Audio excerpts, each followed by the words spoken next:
Bonjour à tous et à tous, bienvenue dans cette nouvelle vidéo dans laquelle nous allons parler du trading. Bon, si vous êtes nouveau sur cette chaîne, je vous invite à vous abonner, à liker cette vidéo et à partager ça avec vos proches et vos entourages. Dans cette vidéo, je vais vous apprendre le secret du trading que vous n'allez jamais trouver sur Internet. Donc, même si tu connais rien en trading et tout, tu peux avoir, en fait, une idée globale sur comment se passe le marché financier, c'est-à-dire notamment le marché du trading. Donc actuellement, je vous parle parce que depuis un certain temps, je suis un trader FTMO, donc j'ai passé le challenge et la vérification. Désolé, je cache mes infos personnelles pour question de sécurité. Donc j'ai flouté certaines parties et tout, c'est normal, mais bon, juste pour dire que voilà, j'ai passé ce challenge, j'ai reçu ce challenge ainsi que la vérification. Donc, je trade actuellement chez FTM. Donc, je vais vous expliquer la logique qui se cache derrière le trading. Parce que le trading, c'est pas vraiment compliqué. Il suffit juste d'avoir une logique, une façon de voir le graphique et tout. Donc, c'est ça qui est important. Donc, j'ai nommé cette logique la logique du tennis. Et vous allez comprendre pourquoi je l'ai nommé la logique du tennis. Dans quelques instants, vous allez comprendre. C'est tellement facile que vous allez comprendre. Là, j'ai mis une image du terrain de tennis. Donc, si on regarde bien cette image, qu'est-ce qu'on remarque? On voit un filet au centre de l'image. Et nous avons la ligne de fond ici et l'autre ligne de fond là. Donc, il y a le joueur A qui va rester là et le joueur B qui va rester là. Donc, c'est ce qui se passe exactement sur le graphique du trading. On va par ailleurs nommer notre joueur A l'acheteur et notre joueur B qui se trouve ici le vendeur. Et au centre, il y a un filet. Donc, qu'est-ce qui se passe sur le terrain de tennis? Lorsque le joueur A lance la balle, il doit aller chercher très loin. Donc, la balle va quitter cette ligne de fond pour aller vers la ligne de fond en question. Je ne sais pas si vous comprenez. Donc, il lance la balle d'ici pour aller là. Donc, le joueur B, qu'est-ce qu'il va faire? Lui aussi va relancer la balle pour venir là. Donc, ainsi de suite. Donc, celui-là lance pour venir là. Celui-là relance la balle pour aller là. Donc, ainsi de suite jusqu'à ce qu'on aura un seul gagnant sur le terrain de tennis. Donc, il peut arriver que quoi? Lorsque le joueur A lance la balle, ça touche ce filet et on lui redonne pour relancer. Donc, lorsqu'il relance, si ça touche encore le filet, on va lui redonner pour lancer. Jusqu'à ce qu'il relance pour que ça aille dans l'autre direction. Pareil pour le joueur B, lorsque le joueur B va prendre la balle, il va le lancer, ça peut toucher ce filet. On va lui redonner, il va relancer, ça va toucher ce filet. Et on peut lui redonner, il lance, ça viendra là. Il se peut que lorsqu'il joue, celui-là lance, ça ira vers là. Et celui-là va lancer, ça va toucher le filet. On va redonner à celui-là, il va relancer, ça viendra là. Celui-ci va frapper, ça ira là. Celui-ci va frapper, ainsi de suite. Donc vous avez compris à peu près comment se passe le jeu du tennis. J'ai résumé en quelques petites secondes. J'espère que vous avez compris. C'est ce qui se passe également sur le marché du trading. Donc, je vais encore plus vous expliquer en détail par la suite. Donc, pour rappel, je reviens un peu là. Cette zone, c'est notre joueur B qui se trouve là. On va le nommer le vendeur. Et cette zone, c'est notre joueur A qui est là. On va nommer ce joueur l'acheteur. Et le filet, c'est la zone neutre qui se trouve entre les deux. Donc, du coup, voici notre joueur B qui est là. Donc, on va le nommer le vendeur. Je le mets en couleur rouge. Et ici se trouve notre joueur A, qu'on va nommer comment? Acheteur. Donc, qui a la couleur verte. Et la ligne bleue que vous trouvez ici, c'est la ligne neutre. Donc, vous vous rappelez, c'est notre filet. Notre filet. Donc, en trading, qu'est-ce qui se passe? Je vais vous expliquer tout de suite. Je prends ceci. Lorsque le joueur A, il lance la balle, je vais prendre comme ceci. Voilà. Voilà. 2 secondes, j'essaie de prendre le crayon. Voilà, ça fonctionne. Ok, je prends ceci pour voir. Voilà. Donc, lorsque le joueur A, il lance la balle en trading, c'est-à-dire l'acheteur, le joueur A, je vous avais dit tout à l'heure que c'était l'acheteur. Lorsque l'acheteur lance, c'est-à-dire prend position, ça va faire comme ceci. Ça va faire des zigzags en allant. Donc, c'est comme s'il a lancé la balle jusqu'à ce qu'il... Qu'est-ce qui va se passer? Ça va toucher la zone des vendeurs. Maintenant, ce joueur qui se trouve ici, la B, il va refaire quoi? Il va repousser la balle pour que la basse ne dépasse pas sa ligne. Parce que si ça dépasse sa ligne, on lui a battu, en fait. Donc, qu'est-ce que lui aussi va faire? Je vais toujours prendre mon petit crayon. Je change la couleur en rouge. Voilà. Lui aussi va relancer la balle pour aller chercher là. Donc, qu'est-ce qu'il va faire? Il va relancer au même moment. Il ne va pas accepter que ça aille là. Donc, il va lancer et ça va faire encore des petits zigzags. Comme ceci, comme ceci, comme ceci, comme ceci, jusqu'à ce que ça touche là. Je ne sais pas si vous comprenez. Donc, l'autre aussi, à son tour, il va faire pareil. J'essaie de vous expliquer pour que vous puissiez comprendre. Il va relancer et son objectif, c'est d'aller chercher où? La zone du joueur B. Ainsi de suite. Donc, le joueur B aussi, qu'est-ce qu'il va faire? Il va prendre la balle, il va lancer pour aller chercher la zone du joueur A. Donc, si vous avez bien compris ce que je vous ai enseigné, c'est quoi? Lorsque l'acheteur, il achète, son objectif de profit, c'est où? Dans la zone des vendeurs. Donc, il sait très bien qu'arrivé ici, les vendeurs vont essayer de défendre leur zone. Donc, il va vite fait prendre son profit ici. Et le vendeur aussi va vendre pour aller chercher son objectif dans le camp des acheteurs. Ainsi de suite. C'est pourquoi je dis c'est du tennis. Donc, lui la lance, la balle vient ici, lui retape, il relance vers là. Celui lorsqu'il va prendre, il va lancer, ainsi de suite. Le trading se passe comme cela. Maintenant, c'est quand, dans quel cas la balle va toucher le tennis pour venir là. Je vais vous expliquer tout si vous allez voir. Donc là, on redessine notre truc. Voilà. Donc je prends la couleur rouge. Donc cette fois-ci, c'est le vendeur qui va lancer. Donc, qu'est-ce que le vendeur va faire? Je prends mon crayon. Voilà. Le vendeur, il va lancer la balle. Lorsqu'il lance la balle, c'est-à-dire la balle va quitter son camp. 2 secondes, ça ne prend toujours pas. Je prends le crayon. OK. Voilà. Donc, le vendeur va lancer la balle.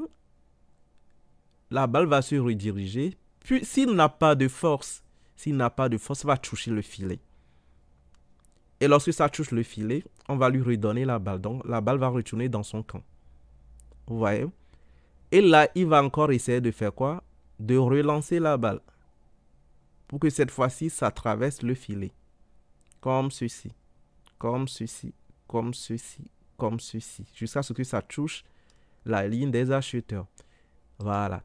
Et l'acheteur, qu'est-ce que lui aussi il va faire? L'acheteur, à son tour, va relancer la balle. Lorsqu'il relance, son objectif, c'est d'aller vers la zone du vendeur pour prendre son profit. Donc, une fois que la balle est là, qu'est-ce qui va se passer? Notre ami, le vendeur, va relancer la balle. Donc, lorsqu'il va relancer, s'il ne lance pas bien, on va trouver quoi? On va trouver que la balle fait ceci et puis remonte pour venir là. Et là, il va encore relancer pour aller chercher où? Son objectif dans la zone des acheteurs. Je ne sais pas si vous comprenez à peu près l'idée. Maintenant, notre cher acheteur sur le marché, il va faire quoi? Il va relancer son achat, c'est-à-dire sa balle, pour aller chercher le camp de qui? Des vendeurs. Il se peut que lui aussi tombe sur le filet, on lui redonnera la balle. Et il va relancer pour aller faire quoi? Chercher la zone de qui? Des vendeurs. Vous avez compris le concept, non? Voilà. Donc, des fois, il peut arriver que quoi? Lorsque la balle est chez le vendeur ou chez l'acheteur, dans ce qu'on va utiliser la zone des acheteurs, il se peut qu'arrivé à cette zone, l'acheteur n'arrive pas à faire quoi? À remonter la balle vers la zone du vendeur. Je prends comme ceci. Il se peut qu'il est là, il lance la balle une première fois, ça vient toucher là et ça retombe. Voilà. Il va encore relancer, arriver sur le filet, ça retombe. Il va relancer, presque là, ça retombe, on lui renvoie. Il va le faire, presque là, ça revient, ça. Il va relancer, on va lui redonner. Donc, qu'est-ce qu'on remarque? Dans ce cas d'espèce, on va remarquer que quoi? L'acheteur essaie de résister pour que la balle ne rentre pas, en fait, pour qu'il ne perde pas, mais il n'a pas suffisamment de force non plus pour lancer la balle vers le camp du vendeur. Donc, dans ce cas d'espèce, on parle d'un marché qui se trouve dans un range parce que ça n'arrive pas à quitter d'un camp pour aller vers un autre camp. Jusqu'à ce que peut-être il va faire comme cela pour aller avec le temps. Ouais, non. Parce qu'il décide quand même de mettre assez de force pour que ça casse pour aller. Mais s'il n'a pas suffisamment de force, qu'est-ce qui va se passer? Je fais un petit retour. S'il n'a pas suffisamment de force, je remets vite fait, comme ceci, vous allez comprendre. S'il n'a pas suffisamment de force, la balle va faire quoi? Va traverser son camp. Et il est battu. Donc, ce terrain de jeu n'existera plus. Si la balle arrive à dépasser la zone de l'un ou de l'autre, notre terrain de jeu n'existera plus. Donc, c'est d'autres joueurs qui vont commencer par jouer. Donc, je ne sais pas si vous avez compris. Voilà à peu près ce qui se passe sur le marché du trading. On va faire encore un petit exemple. Le joueur qui est là, je prends toujours mon crayon. Voilà. Ce joueur, il lance la balle. Voilà. Il crée une tendance. Là, on voit une tendance haussière qui se crée. Voilà, ça vient là. Nickel. Voilà. Le vendeur va faire quoi? Si vous avez compris, il va se défendre. Il va repousser la balle pour aller dans quoi? Dans le camp de ce joueur. Donc, on fait comme ceci. On vient là. L'acheteur va faire quoi? À son tour. Il va prendre la balle. Il va le relancer dans le camp de qui? Du vendeur. Donc, celui-ci a créé une tendance haussière. Celui-ci a créé une tendance baissière. Celui-ci a créé une tendance haussière. Ainsi de suite, c'est toujours comme ça en fait. Toujours comme ça. Donc, ils vont faire comme ceci. Comme cela. Vous avez compris, non? Celui-ci. Pareil. Observez bien ce que je fais. Il va prendre, il va aller là. Donc, vous avez vu, logiquement, c'est ce qui se passe sur le marché. Celui-là lance, celui-là reprend, il relance, il reprend, il relance, etc. Donc, pour rappel, je vous dis, lorsque celui-là, il lance, ça y est, fait l'achat, son objectif, c'est pas de prendre profit ici, ici ou bien ici. Lorsqu'il lance l'achat, son objectif, c'est d'aller prendre profit dans le camp opposé. Vous voyez? Celui-ci, lorsqu'il lance son objectif, l'objectif, c'est d'aller chercher son objectif dans ce camp opposé qui est ici. Donc, il prend son profit ici. Celui-là, il relance, son objectif, c'est d'aller là, ainsi de suite. Vous avez compris? Maintenant, pour résumer, vite fait, et vous allez comprendre, je refasse tout ça là. Je fais comme ça, vous allez mieux comprendre. Ne vous inquiétez pas, on ira bientôt sur un graphique réel pour vous montrer.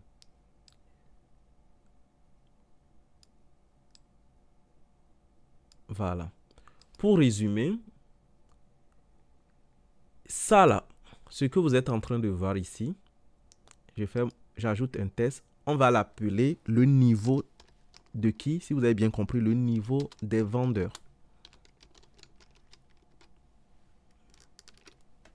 Vous avez compris le niveau de qui? Des vendeurs.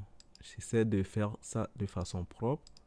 J'agrandis. Ça, c'est le niveau de qui? Des vendeurs.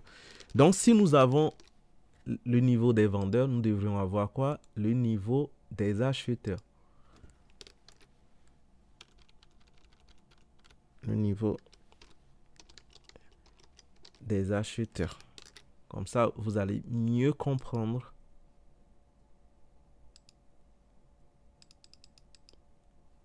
le niveau des acheteurs. Voilà. Maintenant, l'objectif de ce vendeur, c'est de défendre quoi? De défendre la zone qui se trouve derrière. De défendre cette zone-là. Son arrière. Son objectif, c'est de défendre son arrière. C'est-à-dire la zone à ne pas franchir. Donc, 2 secondes, je change la couleur et tout. Désolé, je préfère travailler comme cela, comme ça vous allez mieux comprendre que de vous présenter un truc déjà fait en fait. Comme ça vous allez mieux comprendre, je le mets un petit peu en vert comme cela. Voilà, son objectif c'est de défendre ce qui se trouve derrière son niveau. Parce que si le marché vient ici, lui il perd de l'argent. Vous comprenez, non? Maintenant, l'objectif de celui-ci aussi, c'est de défendre quoi? Ce qui se cache derrière. Ici, je le mets plutôt un truc qui a trait au rouge. Voilà. Donc, l'objectif de ce vendeur, c'est de défendre ce qui est ici. Et l'objectif de cet acheteur, c'est de défendre ce qui se trouve derrière. Donc, en aucun cas, si notre acheteur lance la balle, le vendeur ne doit pas accepter que ça casse ce niveau. Sinon, c'est pas bien pour lui. Vous comprenez, non? Il ne doit pas accepter que ça casse ce niveau parce que c'est la zone qui défend. Parce qu'il a son prix là, son stop loss. Tout ça, on va le voir après. Son niveau de prix dans cette zone. Donc, le vendeur ne va pas accepter qu'on casse ce niveau. Donc, du coup, si notre vendeur aussi, il fait quoi? Il vend, c'est-à-dire il vend ici. Arrivé ici, si ça casse ce niveau, c'est-à-dire que l'acheteur, il perd de l'argent. Donc, l'acheteur aussi va essayer de défendre ce niveau. Donc, l'objectif, c'est que ce niveau-là ne doit pas être cassé. C'est-à-dire, ce niveau-là, vous voyez là où je trace, la balle ne doit pas venir là. Et pour lui aussi, ce niveau, il doit le protéger à tout prix. Vous comprenez, non? Donc, les deux doivent protéger ces niveaux-là. Mais le marché peut danser au centre. Comme je vous avais dit, le marché, là, si celui-là, il lance, le marché peut venir danser. Mais en aucun cas, il ne doit pas traverser le niveau, là. Vous voyez, non? Donc, si l'acheteur relance sa balle et tout, le marché peut danser, mais il doit défendre son niveau. Et arrivé ici, le vendeur ne doit pas laisser que ça casse ce niveau. Donc, vous comprenez à peu près, non? Donc, si vous comprenez, c'est bien. Maintenant, en résumé, qu'est-ce qu'on peut dire? Ce niveau-là qu'on a tracé, chacun doit le protéger. Ce niveau-là, chacun doit le protéger. Pour lui, là aussi, ça doit le protéger. Ouais. Donc, si vous prenez position en tant qu'acheteur, vous devez défendre ce niveau-là et aller chercher votre objectif là. Vous allez défendre ici, votre objectif c'est là.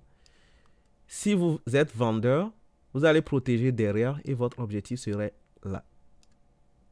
Vous comprenez, non? Donc, chacun défend.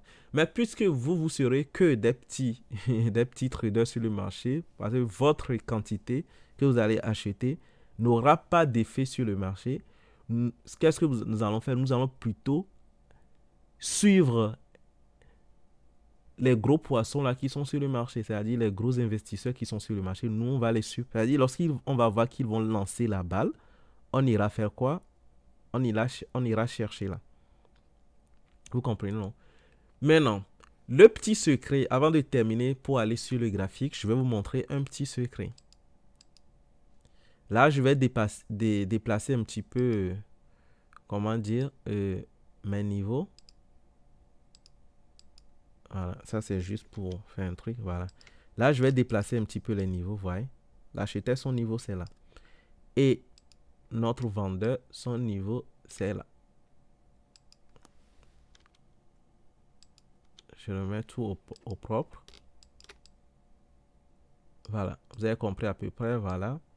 Maintenant, c'est pas parce que la balle se trouve dans ce camp ou dans ce camp que vous allez rentrer. Vous allez dire non, nous sommes au niveau des acheteurs et vous allez rentrer automatiquement sur le marché. Non. Il faudrait observer certains signes, en fait. Donc, je vous le dis. Rappelez-vous, vous n'allez pas trouver ce que je vous dis sur YouTube ou sur Internet. Donc, voilà. Pour rentrer en position ici, vous devez attendre que le marché touche la zone. C'est bon. Une fois que c'est touché, vous devez patienter que les acheteurs relancent la balle. La balle revient un petit peu et fasse comme ceci. Donc là, nous avons quoi? Des supports qui sont croissants. C'est-à-dire, si vous voyez cette configuration, c'est-à-dire la balle a touché déjà les niveaux clés, c'est-à-dire le niveau des acheteurs ou des vendeurs. Là, on est dans le cas des acheteurs. La balle a frappé, il est reparti et puis il est revenu. Il a fait quoi? Des trucs là, des supports croissants. C'est-à-dire, ça là, le creux que vous voyez ici, un premier creux, un deuxième creux, c'est ce qu'on appelle les supports. Donc, premier support, deuxième support. Là, en ce moment, vous allez rentrer où? À ce niveau. Vous allez placer votre position ici et vous rentrez à ce niveau pour aller chercher votre objectif ici. Bien avant même que ça touche le niveau des vendeurs. Vous comprenez, non? Donc, du coup, lorsque vous allez rentrer, le marché va faire quoi? Il va faire toujours ce qu'il fait. Des zigzags, des zigzags, bien avant de toucher là. Donc, arrivé là, vous prenez votre position. Donc, du coup, vous aurez risqué peut-être cette distance pour aller chercher tout ça là, ou risquer tout ce qui est ici, à peu près, pour aller chercher là. Vous avez compris? Voilà. Pareil, lorsque vous êtes aux côtés du vendeur, pour rentrer, pareil, c'est-à-dire l'acheteur a ramené la balle ici, donc les vendeurs ont repoussé la balle. Vous allez attendre quoi? Que ça revienne et créer quoi? Un autre sommet. Par exemple, un sommet. Premier sommet, deuxième sommet. Vous comprenez, non? Premier sommet, deuxième sommet. Et vous allez tracer votre ligne. Vous allez placer votre position en bas ici pour que le marché vienne vous prendre. Dès que vous avez cette configuration, la probabilité est forte à plus de 90% que la balle aille vers l'autre niveau. Est-ce que vous comprenez ce que je dis? Donc, du coup, voilà. Donc, ça dit, vous avez votre premier sommet, deuxième sommet. Ça, les sommets, là, on les appelle les résistances. Pas des grandes résistances, mais des petites résistances. Donc, une fois que c'est au niveau de la zone des vendeurs, vous allez voir ça, vous rentrez. Et qu'est-ce que la balle va faire? Il va vous prendre, la position va vous prendre et il va faire son jeu jusqu'à ce que ça vienne toucher le niveau des acheteurs. Si vous avez compris, qu'est-ce qui va se passer au niveau des acheteurs? Si vous avez compris. Voilà, je voulais quelques secondes. Voilà, si vous avez compris. Vous allez attendre que quoi? La balle retourne de ce niveau, fasse quoi? Fasse un petit geste comme cela et recrée deux creux croissants, c'est-à-dire deux supports. Vous placez en haut ici et vous laissez le marché venir vous toucher pour aller chercher votre objectif ici. Voilà. Encore une dernière fois. Vous êtes là. Une fois que c'est touché ici, vous allez patienter que ça sorte du niveau. Plus ou moins, ça recrée notre résistance, c'est-à-dire notre sommet, qui sont décroissants. Vous tracez votre ligne, vous placez votre position là, et vous attendez que ça fasse quoi? Ça vienne toucher votre prix pour aller venir haut, dans la zone des acheteurs. Mais il se peut que ça ne vienne pas directement dans la zone des acheteurs. Il va revenir faire peut-être un petit truc, parce que le vendeur n'a pas assez de force. Il va revenir, pour faire un petit peu comme cela, avant de faire quoi? De venir finalement toucher votre objectif qui va se trouver quelque part là. J'espère que vous avez compris. Si vous aimez cette vidéo, je vous en prie, abonnez-vous, likez, parce que je vais vous dévoiler tous les petits secrets que j'ai accumulés durant tous ces mois ou années de trading et tout. Je vais vous le dévoiler gratuitement. Voilà. Donc, en fait, c'est ce qui me permet d'être rentable et tout. Je vous montre. C'est pas sorcier. Il suffit juste d'avoir... en fait, le trading, c'est... Je sais pas comment vous expliquer. Mais il y a une logique derrière, en fait. Si vous comprenez ce que je vous dis, vous saurez. Mais si ceux qui traitent déjà, peut-être ils vont essayer de voir plus clair ce que je suis en train de dire. Mais voilà, donc je vous montre quand même ce qui se passe sur le marché. Maintenant, ça c'est ce que vous pouvez trouver premièrement pour vous dire, voilà, le marché fait quoi? Il veut. En fait, on est prêt maintenant pour acheter. Des fois, il se peut que vous voyez quoi? Je vous montre aussi. Il y a d'autres façons aussi. Tu vois? Des fois, vous pouvez voir ça aussi. 2 secondes. Au lieu de voir ça là, je prends mon... Je sais pas s'il y a une gomme ici. Voilà, je supprime ça là. Voilà, nickel. Donc, je reprends mon crayon. Désolé. Hein. Voilà, je prends mon crayon. Voilà. Des fois, au lieu de voir des supports croissants, c'est-à-dire les creux qui sont croissants, vous allez voir que lorsque la balle quitte et vient ici, ça touche le niveau, ça va repartir pour revenir toucher encore le niveau et ça va faire comme cela. Dans ce cas, nous avons quoi? Nos creux ou nos supports qui sont au même niveau. Maintenant, qu'est-ce que vous allez faire? Vous allez tracer une ligne comme cela sur le petit sommet qui est là, vous tracez une ligne et vous placez votre position quelque part là pour que le marché vienne faire quoi? Vous toucher et rebondir vers le haut pour atteindre votre objectif là. Vous avez compris? Voilà. Donc, la même chose peut arriver aussi ici. Donc, vous allez voir ça comme cela. Ça revient ici, ça remonte pour avoir un truc au même niveau. Vous tracez, votre position est là pour que ça vienne vous toucher pour aller chercher votre objectif là. Donc, en résumé, les signes que vous allez chercher au niveau des niveaux, ce sont quoi? Si vous êtes acheteur, je prends le vert, comme ça, vous vous habituez en même temps aux couleurs. Les acheteurs. Donc, si vous êtes acheteur, vous allez chercher ça là, sur la zone. Creux, creux, croissant. C'est-à-dire 2 creux qui sont croissants. Vous comprenez, non? C'est-à-dire 2 supports qui sont croissants. Ou quoi? Creux qui sont au même niveau. C'est-à-dire 2 supports qui sont au même niveau. Et dans tous les cas, vous tracez une ligne en haut ici, et vous placez votre position quelque part là. Et vous laissez la magie du marché s'opérer. Vous comprenez, non? Maintenant, si vous êtes vendeur,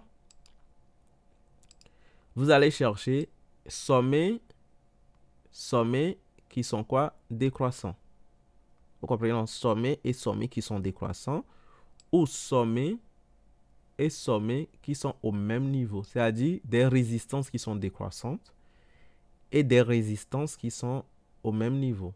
Et dans ce cas, vous allez tracer une ligne, vous placez votre position quelque part là, quelque part là, quelque part là, et vous laissez le marché faire quoi? Venir vous toucher et aller chercher son objectif. Maintenant, tout ça là, c'est beau, vous avez bien compris et tout, mais comment tracer ces niveaux-là? Ces niveaux des vendeurs et ces niveaux des acheteurs et le centre. Les niveaux et le centre. Comment tracer ça? Et tout ça là, nous allons le voir sur un graphique réel dans la prochaine vidéo.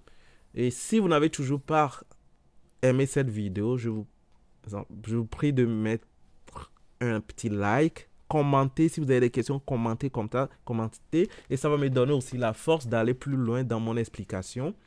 Et voilà, bon, si vous ne le faites pas, je vais supposer que voilà, vous n'êtes pas intéressé, et puis je vais pas trop faire des vidéos sur ce qui me permet d'être rentable en fait.